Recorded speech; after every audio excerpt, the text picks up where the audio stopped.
J'avais juste une question de méthodologie pour arriver à construire ces robots. Est-ce qu'on procède un peu certes par analyse du vivant, de la nature, et ensuite par essai-erreur, ou est-ce qu'on est capable de simuler entièrement le dispositif avant de le réaliser? Oui, là, ça c'est... Alors, là-dessus, on a donc coordonné un projet européen, comme je l'ai dit, et évidemment, il y avait différents pays avec différentes cultures. Donc, au début du projet, nos partenaires nous disaient « vous êtes trop français ». Alors, moi, j'essayais de comprendre qu'est-ce que ça veut dire de trop français, mais comment je pourrais faire pour être pas trop français, enfin, etc. Trop français, ça voulait dire, nous, on essaye de tout comprendre. Mathématiquement, enfin, en tout cas, on essaye d'abord tout maîtriser mathématiquement, de comprendre vraiment avant de se lancer dans une réalisation. Alors que nos partenaires étaient beaucoup plus empiristes de ce point de vue-là. Ils essaient, ils reviennent. Et finalement, les deux approches, on va dire que pour la nage, c'est plutôt l'approche anglo-saxonne, on va dire, empiriste qui a fonctionné. Mais pour le sens électrique, l'approche française a payé. C'est-à-dire que si on était parti du point uniquement expérimentalement, je pense qu'on aurait perdu du temps. On en a perdu au début, en procédant tel qu'on l'a fait, mais on en a gagné sur la durée. Merci. Voilà.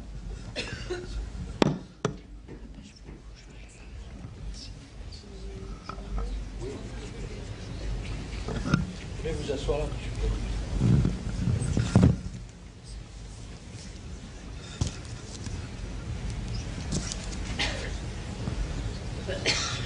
Excusez-moi.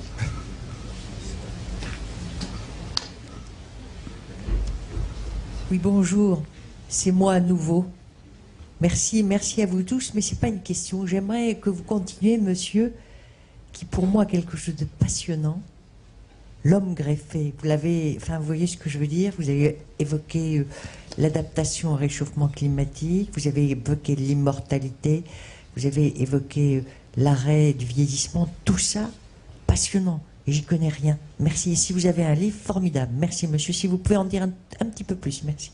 Et un livre en plus, merci. Merci bien pour vos commentaires. Je crois qu'on va commencer le débat. S'il n'y a pas d'autres questions ou remarques, n'hésitez pas. On aime bien ce type de remarques. Non, mais on aime bien ce commentaire. Ce type de commentaire, on aime beaucoup, c'est-à-dire qui va vers une proposition quasiment, de dire on a besoin d'en savoir plus. Je trouve que c'est très, très bien. Pas d'autres? Donc on va attaquer le débat. Donc je rejoins la scène. Je ne ferai plus l'animateur de la salle. Alors, je vous prierai de m'excuser par avance, parce qu'à un moment donné, je vais disparaître de la scène le plus discrètement possible, parce que je dois partir ce soir à Toulouse et je n'ai pas pu avoir un avion trop tard. Donc désolé, je vous dis au revoir dès à présent, et puis je partirai très très discrètement. En tout cas, merci bien.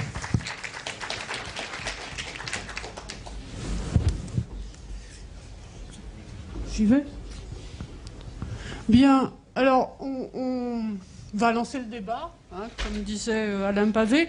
Peut-être que je vais essayer d'introduire un peu, ce qui ne veut pas dire que vous êtes obligé d'aller dans le sens que je fais indiquer, simplement pour lancer un certain nombre de pistes, après avoir remercié tous les intervenants qui, je crois, ont répondu au défi d'être clair, court, stimulant, informatif. Alors, bon, je vais rebondir sur ce qu'a proposé Philippe Coiffet, qui m'a d'une certaine façon tendu la perche en disant, bon, ça continue vers l'éthique, la philosophie. Donc effectivement, on pourrait se dire, bon, la question, bon, on vous a montré comment, en s'inspirant du vivant, on arrivait à des performances techniques de plus en plus sophistiquées. Jusqu'à un point tel, pourrait-on croire, pourrait-on penser, en suivant l'intervention de Philippe Coiffet, qu'on en arrive jusqu'au moment où nous créons, produisons, dites comme vous voulez, des artefacts techniques qui en viennent presque à pouvoir nous supplanter, hein, ou que nous nous transformons en artefacts techniques différents de nous.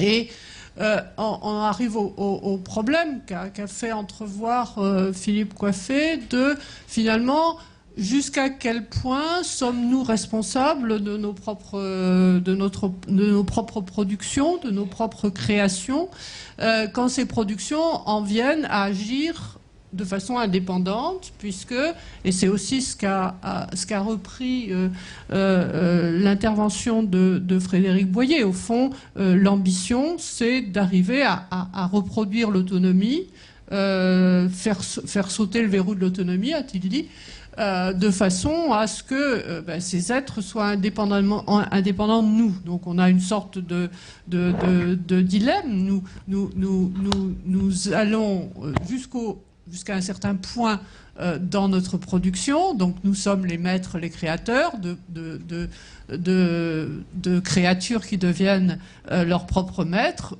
Jusqu'à quel point donc en sommes-nous responsables? Alors je crois que il va peut-être y avoir je l'espère d'une certaine façon, des tas de questions là-dessus. On peut jouer à se faire peur. Moi, je crois que c'est une façon de jouer à se faire peur. C'est une façon assez délicieuse de se faire peur, parce qu'au fond, c'est de notre propre puissance que nous avons peur. Hein. C'est nous-mêmes qui avons fait ça. Donc, à la fois, nous nous effrayons nous-mêmes, mais en même temps, nous disons que c'est nous-mêmes. On peut discuter là-dessus, on en a beaucoup discuté, on a fait des romans de science-fiction pour analyser ce genre de choses, on peut passer de l'imagination à la discussion. Personnellement, il me semble qu'avant de se faire peur, aussi délicieux que ce soit de se faire peur, on peut peut-être se demander, et nous autres philosophes, c'est l'habitude que nous avons de nous demander si la question est bien posée. C'est-à-dire s'il y a, d'une part, lieu d'avoir peur, et peur de ça. Et donc, on vous a à la fois présenté des promesses, et puis peut-être l'inquiétude de ces promesses. Peut-être qu'il faut revenir sur ce que sont ces promesses, et est-ce qu'elles sont aussi nouvelles que ça? Moi, il y a quelque chose qui m'a beaucoup intéressée, et ça a été dès la première intervention de Marc Fontcave, et qui a été ensuite une constante des intervenants, faire la différence entre biomimétique, qui est le terme le plus ancien, et bio-inspiré, qui est un terme plus récent. Et pour expliquer la différence, il y a eu deux types d'explications qui sont proches, mais un petit peu différentes. Celle qu'a donnée Marc Fontcave, qui a été de dire, bon, biomimétique, c'est imiter la nature, c'est servile, d'une certaine façon. Bio-inspiré, c'est montrer qu'il y a une indépendance de l'intelligence humaine.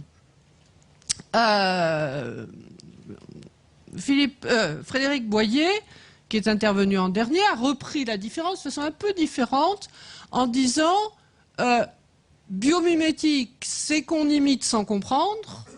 Bio-inspiré, c'est qu'on comprend. Donc, et Alain Pavé a dit, et d'autres l'ont dit, mais vous l'avez montré plus, qu'au fond, imiter la nature, c'est aussi ancien que la technique. Et bon, que ce soit Aristote, que ce soit Rousseau, un certain nombre de philosophes qui se sont interrogés sur la technique avant qu'on célèbre beaucoup la technique, on dit finalement la technique imite la nature. Hein, le feu, on le trouve dans la nature, la métallurgie, c'est les volcans, etc., etc. Donc la question qui peut se poser, c'est, bon, imiter la nature, c'est aussi vieux que la technique. Mais il y a un moment d'inflexion ou de rupture, qui est en gros au XVIIe siècle, avec quelqu'un comme Bacon en particulier, Francis Bacon, qui va exalter l'entreprise de conquête de la nature comme une entreprise qui passe par la technique, et en disant, plus ce qu'on crée techniquement est inédit, n'existe pas dans la nature, plus on réussit, plus on atteint son ambition. Alors, on peut se poser la question et c'est là que la distinction entre biomimétique et bio-inspiré peut être intéressante. Est-ce que, en revenant à l'observation de la nature pour en tirer des éléments pour développer la technique, est-ce qu'on renoue avec une habitude très ancienne, ou bien et je pense que ça a été dit aussi dans les interventions qui ont été faites, est-ce qu'on en est parvenu à un tel point de maîtrise de notre propre technique que nous pouvons rivaliser avec la nature, que nous pouvons faire aussi bien et peut-être mieux que la nature. Et je crois que c'est là peut-être qu'on peut, à partir de là, aborder, pour ce que je disais, la question qui se pose un peu d'elle-même. Est-ce que nous sommes en train de créer des concurrents à force d'être devenus de plus en plus forts? Alors là-dessus, je ferai juste 2 remarques sur le côté un peu fascinant de ce genre de discussion. Premièrement, nous sommes, je ne crois pas me tromper, à peu près 7 milliards d'humains sur Terre. Hein. Donc si jamais il y a du human enhancement, il y a du transformation de l'humanité, ben, ce sera très très peu. Hein. La grosse masse des humains ne sera pas accessible à ce genre de changement technique. Ça mérite quand même qu'on y réfléchisse. Et puis la deuxième chose, et là aussi c'est pour revenir sur ce qui a été dit depuis le début, et en revenant à Marc Fontcave qui a commencé, il a parlé de sciences vertes, de techniques, de sciences ou de techniques vertes. Alors, moi, je relancerai bien la discussion. Ça veut dire aussi qu'on pense que par le biomimétisme, la bio-inspiration, bon, on peut là aussi réfléchir sur la différence des 2 termes, on peut créer des techniques moins nocives. Au sens où, si nous avons actuellement des problèmes environnementaux, ce n'est pas parce que nous n'arrivons pas à obtenir ce que nous voulons. Nos effets intentionnels, nous y arrivons, on vient de vous le montrer. Hein. On arrive à produire ce qu'on veut faire. C'est plutôt les effets non intentionnels qui posent problème. C'est que ces techniques ont des retombées non voulues qui sont extrêmement nocives. Le cas le plus connu étant celui du changement climatique. Conséquence, je vais vite, hein, mais conséquence d'un développement industriel où tous ceux qui ont utilisé de la houille, puis du pétrole, puis d'autres types d'énergie, ne pensaient jamais qu'ils allaient augmenter la teneur en CO2 de l'atmosphère. Donc la question, et peut-être c'est de ça qu'il faut s'inquiéter plus que de la possibilité que des robots se mettent à agir de leur propre chef, contrairement à ce que nous voudrions en faire. La question à poser, c'est est-ce que des techniques issues du biomimétisme ou de la bio-inspiration permettent de mieux maîtriser les effets non intentionnels, hein, qui ne soient pas intentionnels, ne veut pas dire qu'ils sont complètement imprévisibles, les effets non intentionnels de nos actions techniques. Voilà, j'avais envie de relancer le débat en essayant de pas se concentrer uniquement sur ce qui apparaît, je disais particulièrement délicieux, mais voir un petit peu les différents aspects et les différents problèmes que ça peut poser. Merci. Ça marche. L'un d'entre vous veut-il réagir tout de suite? Oui, vous avez dit beaucoup de choses en peu de temps. Ouais. Oui, premièrement, bon, j'évacue la question du robot qui prendrait le dessus sur l'homme. D'abord parce que je suis totalement incompétent. Deuxièmement parce que je n'en ai pas peur.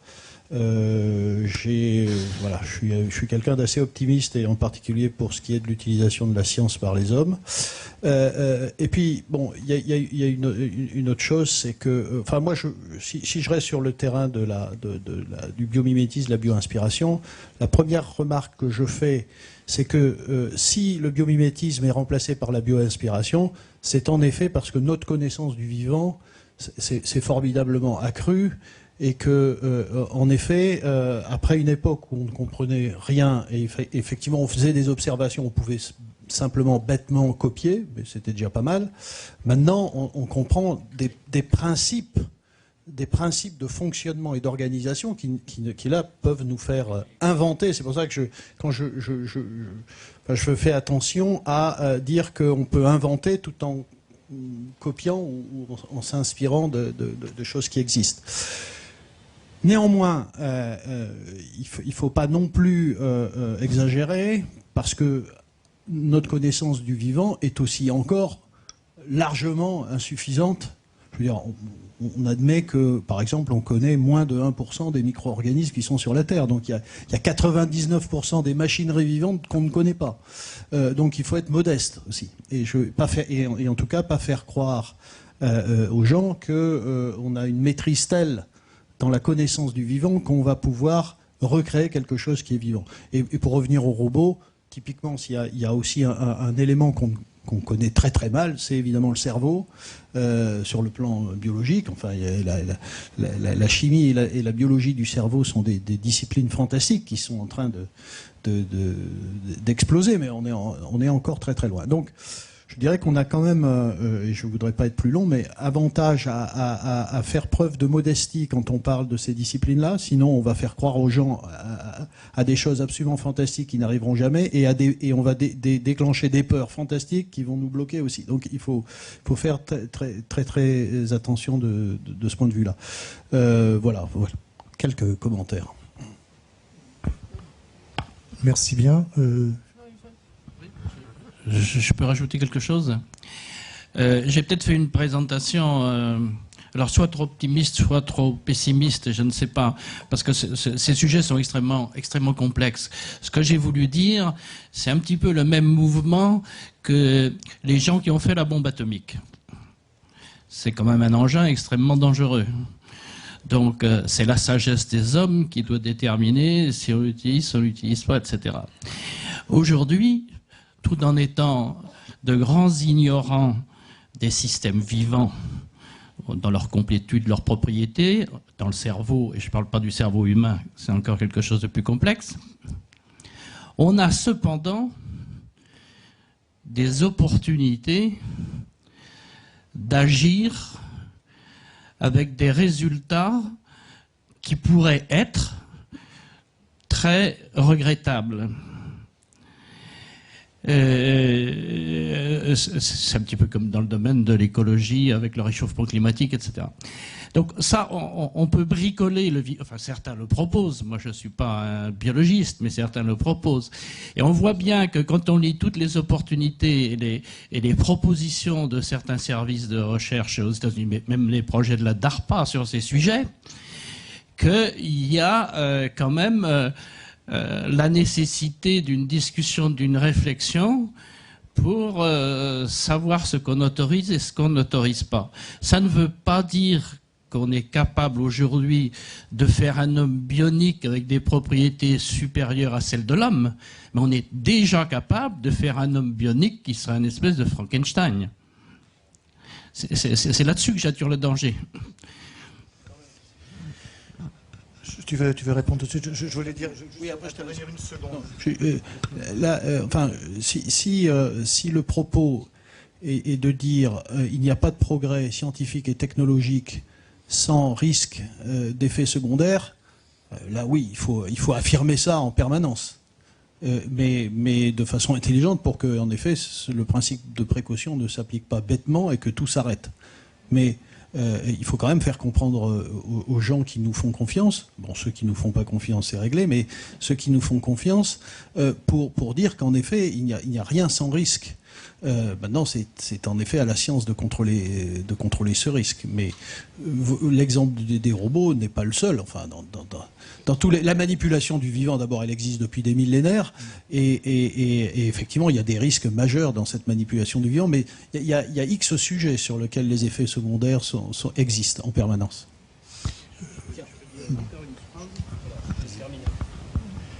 Ce qui m'a frappé dans ma carrière de roboticien, c'est que quand j'ai commencé à faire de la robotique en 1970, on avait beaucoup de problèmes technologiques pour faire des robots qui servaient à quelque chose. On n'avait aucun problème moral ou éthique, parce qu'il ne s'agissait absolument pas de faire quelque chose. On pouvait faire quelque chose qui évoque la forme de quelque chose de vivant, mais il n'y avait aucune des propriétés. Aujourd'hui, c'est très différent, puisqu'on a un rapprochement entre ce qu'on sait faire avec des matériaux non vivants et même l'inclusion de matériaux vivants dans ces systèmes. Et donc la problématique de fond a complètement évolué. Et ça, c'était pas vrai quand on a fait les premiers robots industriels en 1975. Ah ben oui, mais ça, 2000 ans l'espace, c'était de la science-fiction quand c'est sorti. On va sortir du dialogue entre les deux. Peut-être la parole à la salle. Oui, Yves, où est-ce qu'il y a un micro-baladeur? Voilà. Le micro-baladeur arrive. Oui. Oui, je suis assez surpris qu'en termes de bio-inspiration ou de biomimétisme, rien n'a été dit sur le métabolisme de nos sociétés, de nos villes, les flux, les régulations. Vous parlez de systèmes intelligents, mais nous avons 3 systèmes nerveux. Nous avons le système neurovégétatif qui est en dessous de la tête, en dessous du cou. Les vers de terre n'ont que ce système-là, et il fonctionne fort bien. Hein. Donc, est-ce qu'il y aurait des choses à apprendre en termes de biomimétisme? Aujourd'hui, on pourrait presque dire que tout ce qui est TIC, c'est une innervation progressive de l'ensemble de la société. Est-ce que nous pourrions apprendre des choses à partir de l'innervation des êtres vivants? Et je commence exprès par le ver de terre, hein, avant d'arriver au cervelet ou d'arriver au cortex. Est-ce qu'il y a des travaux qui sont faits dans ce sens-là? Est-ce qu'il y a des réflexions à mener? Est-ce qu'il y a des progrès qu'on pourrait obtenir? Parce que là, on est plutôt dans la prouesse technologique, alors que dans la vie de tous les jours, il y aurait peut-être de l'inspiration très fructueuse. Oui, tout à fait d'accord. D'ailleurs, au départ, quand on regarde le bouquin de Norbert Wiener en 1947, il avait déjà cette idée. C'est-à-dire que parce que c'était autour du métabolisme. En gros, je simplifie beaucoup, mais c'était les travaux de Claude Bernard, hein, donc tout ce qu'il avait découvert au niveau des régulations. Et c'était une mise en perspective dans le but non seulement de faire de l'automatique industrielle, si je peux dire en résumant brutalement, mais également, plus généralement, des systèmes dans lesquels il y a un métabolisme que tu es obligé de réguler. Donc l'idée existe quand même. Je pense, on ne peut pas tout faire dans une séance comme aujourd'hui, mais c'est vrai que ta remarque est parfaitement justifiée. Elle est parfaitement justifiée, c'est-à-dire que la bio-inspiration peut aller plus loin que faire un objet technique. C'est bien ça qu'il faut dire aux technologies. Donc un objet qui ça va beaucoup plus loin parce que ça peut concerner effectivement des ensembles. Et je pense que ce qui relève de la théorie des systèmes de Bertalanffy, ce qui relève de la cybernétique avant, etc., l'idée était derrière. Elle est toujours derrière. Il y a le problème, mais là évidemment je ne veux pas du tout empiéter sur ce que peut dire Catherine, le problème des questions que se posent les scientifiques. Moi, ma vraie discipline, c'est la biométrie. Alors évidemment, biométrie, vous en avez la vision moderne. Biométrie, maintenant, c'est le passeport biométrique, c'est le contrôle. Bon, la biométrie, c'est beaucoup plus ancien, ça date de la fin du 19e siècle. Il faut savoir que ces gens qui faisaient les premiers modèles mathématiques de processus et de systèmes biologiques en général, et qui ont développé une partie importante qui était la statistique, parce que dans un premier temps, il fallait savoir décrire correctement. Décrire notamment la variabilité à prendre en compte. Ces biométriciens, ils ont été, même les plus grands, ont été des eugénistes. C'est-à-dire qu'en toute honnêteté, ils ont été des eugénistes. Évidemment, je ne vais pas prendre l'exemple de Galton parce que c'était poussé un peu loin, mais même Ronald Fisher il a été président de la société d'eugénisme en Angleterre. Et on ne peut pas qualifier Ronald Fisher de quelqu'un d'épouvantable. Donc on en a pris plein la figure après, ce qui était tout à fait normal. Et je crois que les questions que se posent les scientifiques quant, disons, aux traductions en termes humains de ce qu'ils font, le XXe siècle nous a appris qu'il fallait quand même faire très très attention et prendre beaucoup de recul. Ça, je crois qu'on le sait maintenant. Je ne sais pas si Catherine est d'accord avec moi là-dessus. On le sait maintenant. L'histoire de la bombe atomique est connue. Les états d'âme de tous ces gens-là. Bon, d'accord. Bon, je laisse la parole parce que je sors de mon domaine de compétences. Non, bon. Qu'est-ce qui a dit que la nature était pluridisciplinaire, hein, donc on a tous des domaines de compétences. Non, je voudrais juste signaler en tant que représentante des SHS ici, enfin des sciences humaines et sociales, que bon, c'est vous, Alain, qui avez dit que vous demandiez ce que c'était que l'ADN d'une entreprise. Hein. Je veux dire, avant d'appliquer des modèles biologiques à des systèmes socio-humains, il faut peut-être prendre conscience d'un certain nombre de transitions et que effectivement, si les théories des systèmes sont des théories transdisciplinaires qui permettent de passer de systèmes complexes biologiques à des systèmes sociaux, il y a quand même des degrés de complexité différents, et en particulier que dans les sociétés humaines, il y a des formes de transmission lamarckienne, hein, alors que, je dirais, hérédité des caractères acquis, transmission de la technique qui n'existe pas dans les systèmes biologiques. Donc, je crois qu'il ne faut pas aller trop vite dans l'application des schèmes chimico-physico-biologiques aux systèmes sociaux. Ce qui me paraît intéressant dans la question qui a été posée, et c'est aussi quelque chose dont j'aurais bien aimé débattre avec les intervenants, c'est les mécaniques d'un côté, les processus de l'autre. C'est-à-dire qu'il y a eu beaucoup faire de la bioinspiration, ça peut être l'idée de faire des machines mais aussi, et c'était ce qui était intéressant dans la différence entre le robot du mécanicien et le robot de l'informaticien. Hein. Le robot du mécanicien qui est tout joli mais qui marche pas beaucoup, et le robot de l'informaticien qui est affreux, mais qui... Bon, c'est peut-être parce que dans un cas c'est le mécanique qui l'emporte et dans l'autre c'est le processus. Et sur le mécanique, je rappellerai quand même ce que disait un grand épistémologue et philosophe qui était Georges Canguilhem, que si on a pu comparer les animaux à des machines, c'est parce qu'on avait au préalable incorporé aux machines le principe même du vivant, à savoir la qualité d'auto-entretien. Et je crois que c'est ce qu'on a beaucoup entendu cet après-midi. Mais là aussi, il faudrait relancer peut-être. Donc, le micro. Gilbert Ruel, Académie de technologie. Quand j'ai pris connaissance du programme de cet après-midi, je me suis posé une question. Bien sûr, beaucoup d'inventions sont bio-inspirées. Existe-t-il de très grandes inventions qui ont mené l'humanité là où elle est aujourd'hui, qui ne sont pas en tout cas je ne l'ai pas trouvé, ils ne sont pas bio-inspirés.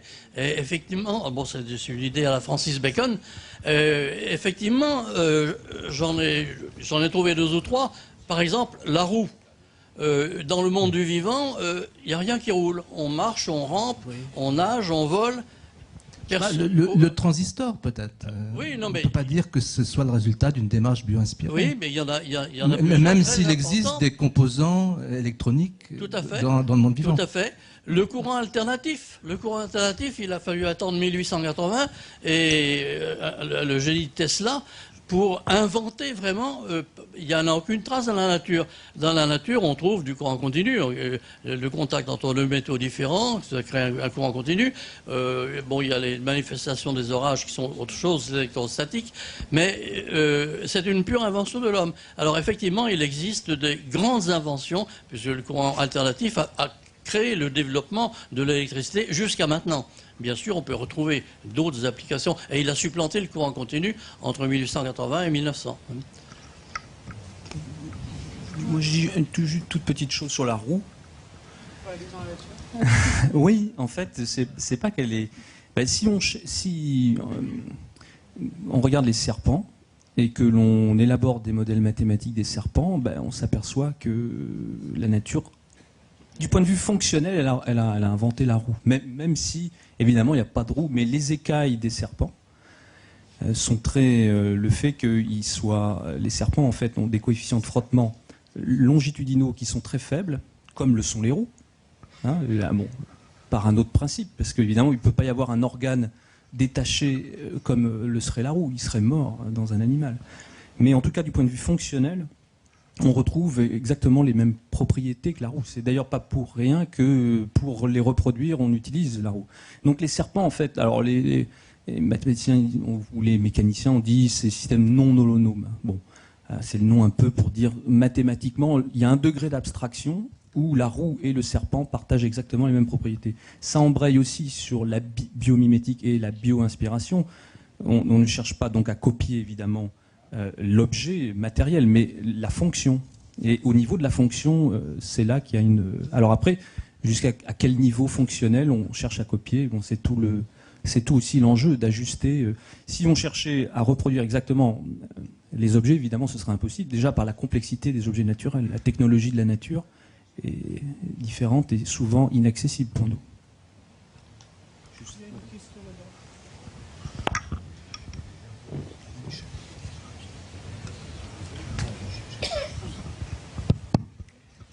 Oui, Alain Boudet, Académie des technologies. Donc ma question concerne Philippe Coiffé et plus particulièrement les robots humanoïdes. Donc j'ai bien aimé le critère empathie que vous avez introduit, mais la question que je voulais vous poser est la suivante. J'ai l'impression que dans la construction de ces robots humanoïdes, on cherche à reproduire les caractéristiques humaines. Or, si l'humain semble supérieur en matière d'intelligence et de conscience, sur de nombreuses autres aptitudes, certains animaux sont beaucoup plus performants que l'humain. Donc est-ce qu'il est envisagé ou envisageable dans le futur de construire des robots humanoïdes qui posséderaient des caractéristiques particulièrement adaptées venant de certains animaux? Oui, il y a quelque chose d'un petit peu évident, c'est qu'on peut faire des robots humanoïdes qui sont beaucoup plus forts pour déplacer des charges que des... Donc il s'agit aussi, dans la machine, d'augmenter, de faire des hommes augmentés, d'augmenter les propriétés humaines, en étant plus rapide, en étant plus fort, en étant plus précis.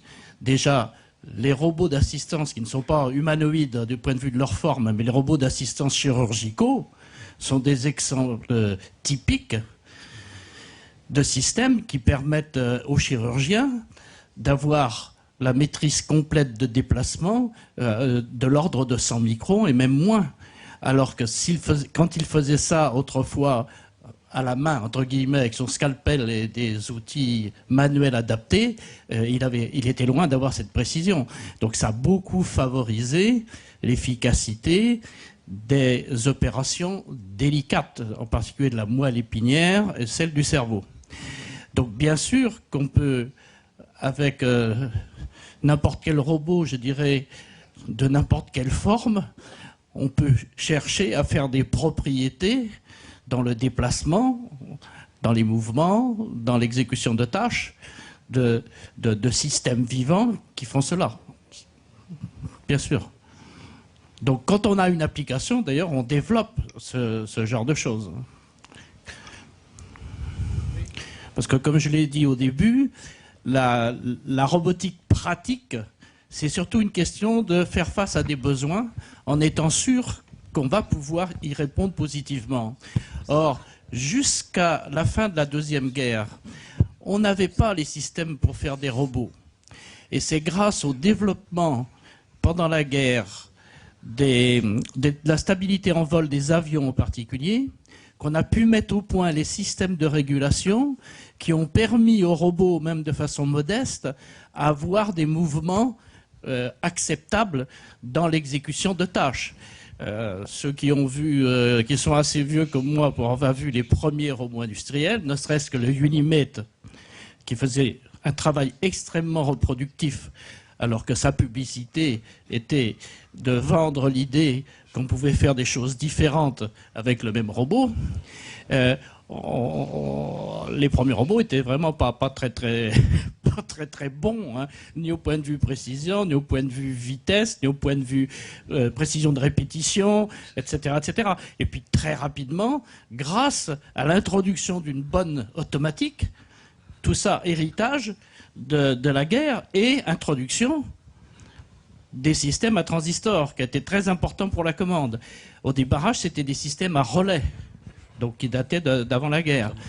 Et des systèmes à relais, des systèmes à lampe. Le premier Unimate, il a été avec un système à lampe et très rapidement un système à partir de transistors solides.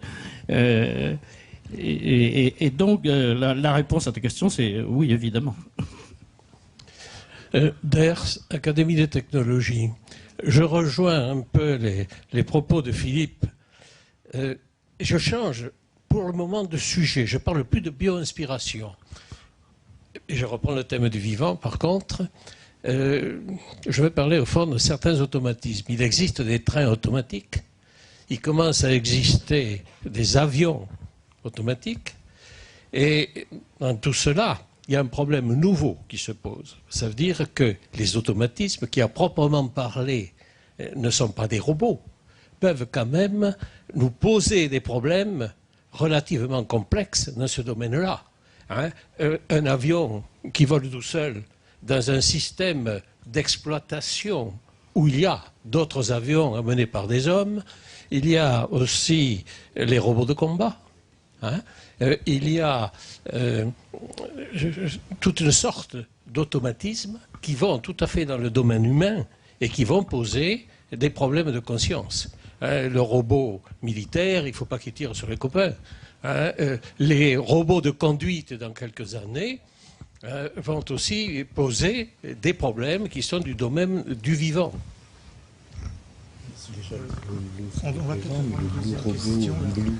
Oui, tout à fait d'accord. Moi. Je reviens, Eric Spitz, Académie des technologies. Je voulais poser une question un peu concernant les robots humanoïdes. Tu disais il faut qu'ils soient sympathiques à peu près et fassent pas peur, etc. Mais est-ce que la véritable raison des robots humanoïdes n'est pas le fait qu'ils doivent finalement se mouvoir dans un espace qui était fait par nous? Donc finalement, il y a des escaliers, on a construit notre vie civilisée, on veut ouvrir la porte d'une voiture, des choses comme ça. Bon, c'est pas étonnant qu'ils ressemblent à des hommes, hein, parce que on ne peut pas. Il faut avoir des mains, il faut marcher avec des pieds. Donc, est-ce que vous pensez pas que c'est la raison pour laquelle, en particulier les Japonais, et toi tu devrais le savoir mieux que nous. J'ai déjà donné tout à l'heure les 3 raisons des Japonais, et une des raisons n'est pas liée aux Japonais du tout, c'est celle que tu viens d'évoquer, c'est-à-dire que dans la mesure où tu souhaites que ton robot fasse les mêmes opérations que tu fais, toi, en tant qu'être humain, qu'être vivant, que tu fasses sur le monde. Tu vas être entraîné automatiquement à rechercher ce qu'on appelle en robotique la même dextérité, c'est-à-dire la même structure mécanique avec les mêmes articulations patati patata, afin d'être sûr que si tu es capable de commander système, il va bien faire l'opération que tu envisages. Alors que si tu fais une machine, par exemple, tu fais un tour. Bon, le tour, ça marche vachement bien pour tourner des pièces. Tu ne peux pas faire d'autre chose. Donc, si tu te fixes simplement cette opération, il est quasiment idiot de faire un robot humanoïde pour tourner des pièces. Il faut prendre un tour comme on les connaît. Ça ne s'appelle pas un robot. Voilà. C'est pareil, la distinction entre automate de champ là, et robot, c'est toujours une petite discussion assez éternelle, un petit peu délicate, mais tout le monde a raison dans ces affaires.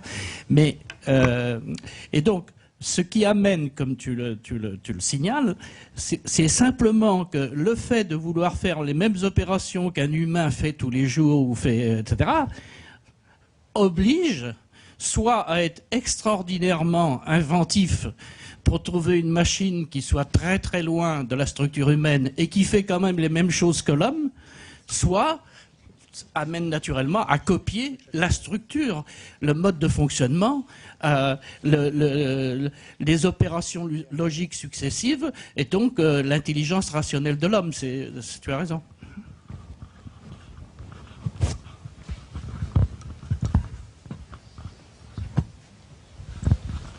Pierre-Étienne Bost, Académie des technologies. J'aimerais soumettre la question suivante. Au fond, si nous avons indéniablement une fascination pour beaucoup de phénomènes naturels, cette fascination passe aussi la plupart du temps par une compréhension. Et dans la tentative que nous faisons de reproduire ces phénomènes, ça passe aussi souvent par de la modélisation ou de la simulation. Or, en fait, rien ne garantit a priori que les modèles que nous utilisons de compréhension sont corrects. Et au fond, on l'a vu en biologie à plusieurs reprises, ce que j'appellerais des métaphores ont souvent été source d'erreurs, finalement, dans l'interprétation de ces phénomènes. Donc comment vous prenez ça en compte dans cette notion de bioinspiration ? voulez répondre. Est-ce que je peux peut-être ajouter une question juste avant que vous ne répondiez? Il arrive que les erreurs soient fécondes. Parce qu'on explique toujours que le début des ordinateurs, c'est une interprétation complètement fausse de la façon dont fonctionne le cerveau. C'est pareil pour la table de tatin. Oui, mais c'est ce qu'on dit. C'est ce qu'on dit. Oui, il me semble que ça dépend beaucoup du domaine. Dans le domaine des matériaux que j'ai présentés, par exemple, là, je crois que la modélisation, elle est le résultat de un siècle ou deux de physique des matériaux, de physique des solides, de chimie des solides, et qu'on peut lui faire confiance. Par contre, dans les domaines qui touchent à la biologie et au système beaucoup plus complexe, là, je crois que la question se pose de façon beaucoup plus aiguë. Mais je ne suis plus, du coup, le meilleur spécialiste pour en parler. Moi, je ne suis pas spécialiste non plus, mais j'abonde. C'est-à-dire, nous, typiquement, enfin, la manière dont on procède, c'est vraiment les lois de la physique. On travaille avec nos biologistes, mais notre but, ce n'est pas de reproduire le mécanisme interne de l'organisme. Comme je disais, on s'intéresse aux fonctions, et on s'arrête vraiment aux fonctions. Parce que sinon, après, c'est un puits sans fond, quoi. Enfin, là c'est dangereux. On risque de travailler beaucoup pour pas beaucoup de résultats. Pour compléter la réponse, Pierre-Étienne, quand on simule un système complexe, on ne le simule jamais complètement. On choisit un modèle, par exemple, à entrée et sortie. On sélectionne un certain nombre d'entrées, on sélectionne un certain nombre de sorties. Si on utilise la technique de la boîte noire, on veut savoir ce qui est entre les deux, et donc on fait des représentations. On a un modèle de représentation. L'autre type, c'est d'avoir des modèles de connaissances vraies. Mais avec un modèle de représentation, ça peut marcher très bien. Tout dépend de l'opération, de ce qu'on veut simuler. Mais de toute façon, par exemple pour les robots, on fait toujours une simulation de ce que vont donner les éléments électromécaniques de la machine avant de la construire. Et après, on constate qu'ils ne donnent jamais les résultats qu'on avait fait en simulation. Donc, mais on dit quand même que ça marche très très bien. Oui, pardonnez-moi, je reviens. Je ne sais pas si c'est le moment. Je vais revenir pour la 3e fois, monsieur, puisque moi, je parle en mon nom. Docteur et sciences économiques, chasseur de tête, je ne suis pas du tout comme vous. Je suis là pour me former sur des sujets capitaux. Donc merci, ma question est vulgaire, nulle, mais je la renouvelle pour la 3e fois, puisque vous êtes un grand roboticien depuis plus de 43 ans. Merci d'évoquer avec moi, ou avec nous, cette notion justement, peut-être, robot du futur, avec peut-être immortalité, peut-être adaptation au climat. Et peut-être que le mieux, c'est de me donner 1 ou 2 bouquins, non pas de science-fiction, mais de science, d'évolution de la science. Vous voyez ce que je veux dire? Merci beaucoup. Moi, je réponds très très volontiers à votre question, mais c'est la partie de la robotique du futur où je suis relativement. Quand même, monsieur, vous en savez énormément. Pour moi, c'est une chance formidable que vous soyez moi, là. Sur les transhumanismes et le post-humanisme, je vous conseille la lecture d'un livre d'un professeur d'université parisienne, Jean-Marie Beignet. Attendez, monsieur, parce que j'ai pas de stylo, monsieur a la gentillesse de me dépanner. Oui, Jean-Marie Beignet, Jean-Michel Beignet, qui a écrit un livre, justement, qui s'intitule, alors puisque vous connaissez le titre, je l'ai lu moi aussi, oui. Mais pas de science-fiction, d'évolution de la science, là où on est aujourd'hui. C'est Demain les post-humains. Demain les post-humains. Voilà, alors donc c'est un philosophe, hein, je crois. Hein, j'étais avec lui dans 2-3 fois. Alors attendez, monsieur, parce que moi je suis un petit peu en retard. Et donc là, ça vous fait le point sur la question philosophique. Oui. Oui. Bon, oui, je voulais intervenir là, je sais pas. Oui, je voulais intervenir, oui. Pierre Perrier, Académie des technologies. Je voulais dire des choses, de relancer la discussion dans un sens plus du rapport entre l'homme et le robot. En prenant deux problèmes. Un premier problème qui est le rapport de l'homme avec des outils informatisés. Donc par exemple, on prend le téléphone portable. quelle est la relation homme-machine qui permet de faire un téléphone portable convenable à l'homme. C'est quelque chose qui est une voie vers une certaine relation entre le robot et le... C'est une façon de gérer une relation entre hommes et une relation avec un robot. Donc ça, c'est une première approche. L'autre approche est très importante, c'est la relation avec les animaux de compagnie. On a parlé tout à l'heure de l'empathie. Je voudrais qu'il faudrait relancer ce problème-là, qui est un problème important pour les robots de compagnie. Or, les animaux de compagnie font partie de notre environnement depuis longtemps. On est en train de commencer à faire des petites choses de poissons, etc. Mais on n'est pas allé, à mon avis, assez loin dans ce sens-là pour commencer à voir quelque chose qui serait beaucoup plus important dans notre futur immédiat, qui est de voir quelle relation peut-on établir entre l'intérêt des animaux de compagnie pour beaucoup de personnes et l'intérêt des animaux de compagnie devenus des robots de compagnie qui auraient le degré d'empathie et de capacité de relation machine qui permettrait de les rendre acceptables, peut-être pas exactement ce que les gens rêvent dans la science-fiction, mais vraiment acceptable et utile, ce qui serait quand même une opération extrêmement importante pour nos civilisations. Bah, je crois qu'il n'y a pas. C'est plutôt des remarques que des questions que tu poses. Bon, c'est des sujets qu'on aborde pour les gens, pour nos confrères de l'Académie. C'est donc des sujets qu'on aborde dans notre groupe de travail sur la conscience artificielle des machines, où on a fait un premier abord sur la possibilité de réaliser une telle conscience assez complexe et capable de savoir qu'elle existe par exemple. Et on a fait deux annexes, une annexe sur la robotique militaire et la nécessité de la conscience, et une annexe sur qu'on est en train de faire et sur lequel on discute. Sur le robot de compagnie. Le robot de compagnie, donc c'est un choix aussi dans le cadre de ce que j'avais expliqué tout à l'heure sur le choix des Japonais des humanoïdes. Le robot de compagnie, c'est fait pour assurer des services aux personnes handicapées, si je puis dire, d'une manière générale.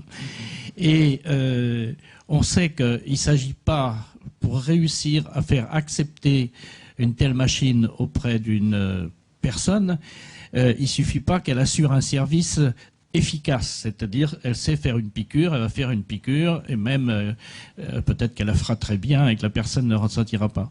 Il faut qu'il se crée un lien social entre la personne et son robot. Et donc ça relève du problème général de l'empathie de l'homme pour les machines et de notre capacité à créer chez la machine un sentiment d'empathie pour la personne que cette machine sert. Donc les discussions ne sont loin d'être terminées. Je ne dirais pas qu'elles font rage, mais on s'aperçoit tous les jours de nouveaux aspects qu'on avait complètement négligés dans une première approche scientifico-philosophique.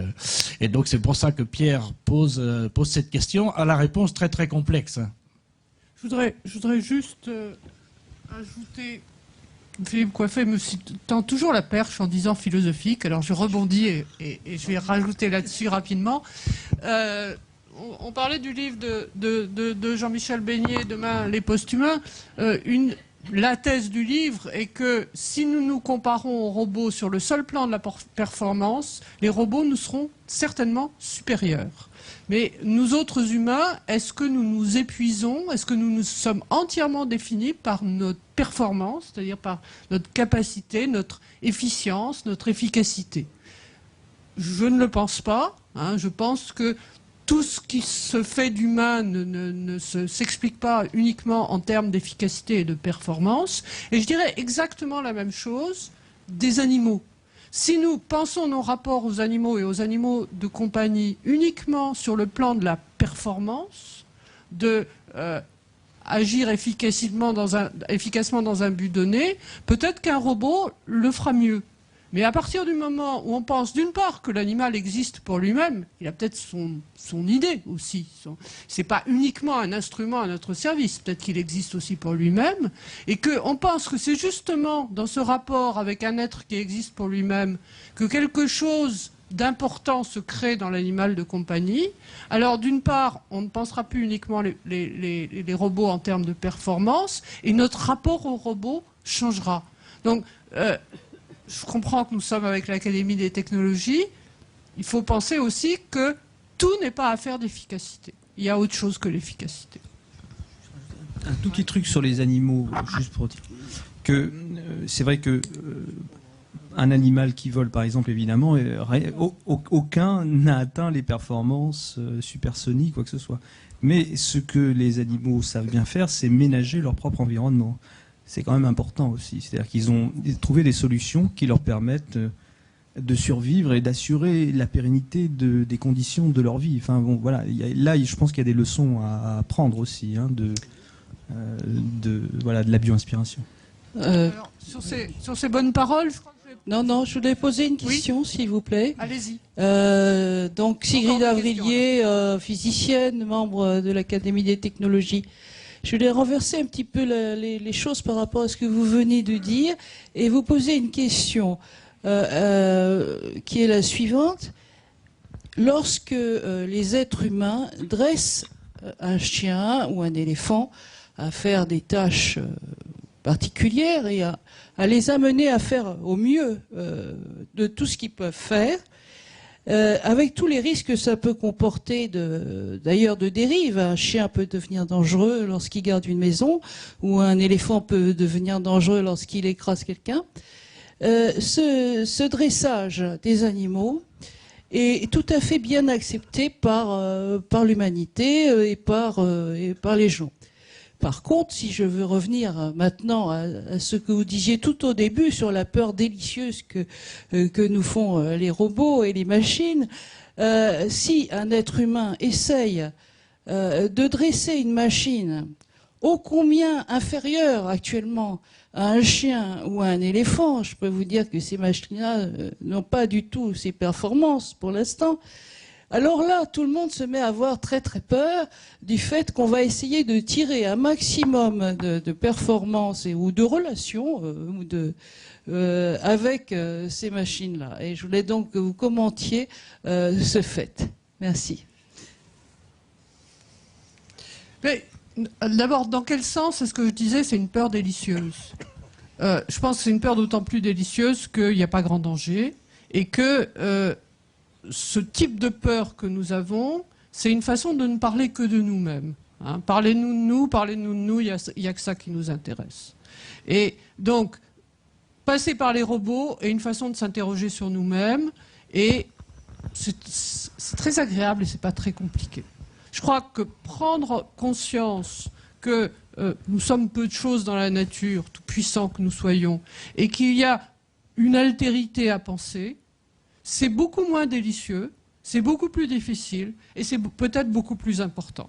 C'est pour ça que je voulais simplement signifier que les problèmes que nous avons avec la technique ne sont pas uniquement des problèmes, comme monsieur posait la question, des rapports entre nous et nos objets techniques, mais des rapports de nous et de nos objets techniques sur l'ensemble de la Terre. C'est pour ça que je disais, on se fait peur à peu de frais, parce que c'est toujours la même vieille histoire de l'apprenti sorcier, etc.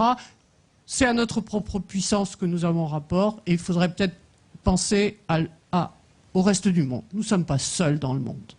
Et c'est pourquoi quand vous dites on pose aucun problème, on peut faire tout ce qu'on veut avec les animaux, c'est pas vrai. Dans le domaine du dressage. Dans le domaine du dressage. Il y a eu beaucoup de critiques des formes les plus extrêmes de dressage qui sont le cirque. Il y a eu pour pas remonter très loin, mais pour remonter un peu loin, au XIXe siècle, des mouvements contre la façon dont on surexploitait les chevaux. Donc, je crois qu'il n'y a pas... je crois que tous les humains ne considèrent pas les animaux comme des objets inertes dont on peut faire ce qu'on veut. C'est pour ça que je disais... c'est pas du tout ce que je voulais dire. Non, mais ça Au me paraît, contraire. ça me paraît pas si toléré que ça, et ça me paraît bon signe que ça ne soit pas si toléré que ça, au sens où c'est prendre conscience, je répète, que nous ne sommes pas seuls au monde et que le chien, le chat, le serpent, sont aussi des êtres vivants qui, d'une certaine façon, Mais ça méritent le fait respect. moins peur. Un berger qui dresse son chien à s'occuper du troupeau, il s'en occupe Alors fort ça, bien. si vous voulez, on pourra en discuter très longtemps. Par exemple, sur la peur du loup.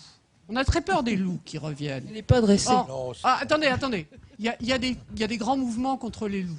Si on regarde le nombre de brebis égorgées, il y a beaucoup plus de brebis égorgées par des chiens errants c'est très classique, hein, le chien qui est le chien Dr Jekyll, Mr Hyde, hein, le chien qui est bien à la maison et qui le soir sort, et quand ils ont commencé à tuer des brebis, le sang, le goût du sang revient. Donc il faudrait s'interroger. Moi, je ne sais pas tout, hein, je sais très peu de choses, mais et c'est un travail, disons, de sociologue, socio-psychologue, sur quoi se focalisent nos peurs. Alors, je ne dis pas que les peurs sont irrationnelles, je pense, mais elles sont complexes. Voilà. Non, mais ça serait intéressant de les comprendre, dans le sens que souvent le progrès dans le domaine de la robotique ou de la bio-inspiration est freiné par des peurs qui ne sont pas bien expliquées. Voilà. Il faut les expliquer. Moi, je suis pour qu'on explique les peurs. Moi, je dis juste un tout petit mot. Pour aussi, ça me fait penser, et puis après je vous rends le micro, je crois que c'est Montaigne qui disait, parlant des animaux, nos frères mortels. Je trouve ça très beau, et voilà, c'est juste ce que je... Très bien, je vous propose de conclure. Je crois que le sujet est sans fin, hein. Et j'espère bien qu'on le reprendra. Et du reste, à l'Académie des technologies, j'espère bien qu'on continuera à travailler sur ce domaine de la bio-inspiration. Si j'avais personnellement une question à poser, je l'évoque simplement en forme de résumé de ce qu'on a vu. On a vu deux approches finalement de la bio-inspiration. On a vu l'approche qui a été donnée par les roboticiens, qui est de dire j'ai des matériaux et je vais construire quelque chose, un objet technique qui s'inspire de l'homme et qui ressemble à l'homme quelque part. Et de l'autre côté, on a eu des gens comme M. Haribar ou M. Fontcave qui ont dit je vais construire des objets techniques qui n'existent pas dans la nature, mais je vais prendre pour ça des matériaux qui s'inspirent, eux, de la nature. Et une des questions sur lesquelles je ne compte pas avoir de réponse, c'est quand est-ce que les deux mouvements vont converger. Auquel cas, on aura aussi des questions intéressantes à se poser à ce moment-là. Donc ce que je vous propose, c'est d'arrêter. Malheureusement, notre consoeur et non moins ami Claudia Ignoré est retenue toujours au cabinet de la ministre Filippetti, donc elle viendra pas nous rejoindre, elle s'en excuse. Donc je vais conclure cette journée exceptionnelle et qui montre bien aussi l'intérêt que l'on a à travailler avec Universcience et pour lesquels on reprendra, je pense, des actions de cette nature.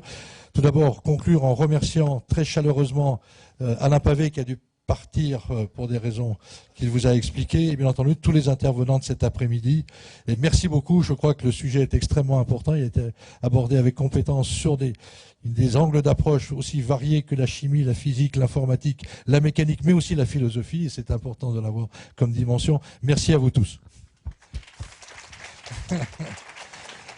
Merci à vous tous, et à bientôt, j'espère, dans une journée équivalente à celle-ci sur un autre sujet. Merci.